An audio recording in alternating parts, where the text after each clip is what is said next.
সপ্তাহ ব্যবধানে বাজারে নিত্যপণ্যের দামের খুব একটা ব্যবধান নেই। এর মাঝে সামান্য কিছুটা কমেছে নতুন পেঁয়াজ ও আলুর দাম।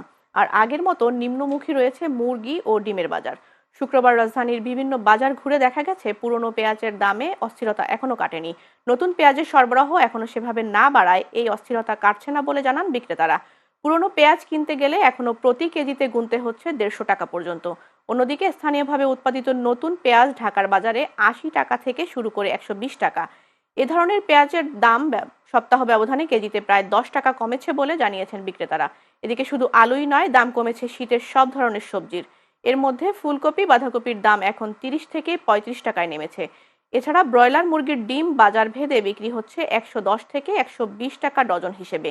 প্রতি কেজি ব্রয়লার মুরগি বিক্রি হচ্ছে 150 থেকে 160 টাকার মধ্যে। সিম আছে আপনার 40 টাকা কেজি, গাজর আছে 60 টাকা কেজি, আপনার ফুলকপি আছে 30 টাকা পিস, বেগুন আছে 60 টাকা কেজি, একটা আছে 50 টাকা কেজি, শসা আছে 50 টাকা কেজি। সবজির দাম একটু সহনশীল এসছে, সাধারণ মানুষের ক্রয় ক্ষমতার সীমার মধ্যে এসছে। তেল, একটু পেঁয়াজের দাম এইগুলোই বাড়ছে।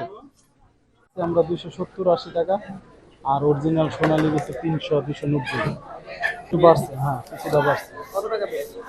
আমাদের পাইকারি কেজিতে 15-20 টাকা বাড়ছে। মাছের দামও মোটামুটি বেশি। আপনার মলা মাছ আছে 400 টাকা, ট্যাংরা মাছ আছে 600 টাকা, গুলশা মাছ আছে 900 টাকা, রুই কাতল আছে 350 টাকা।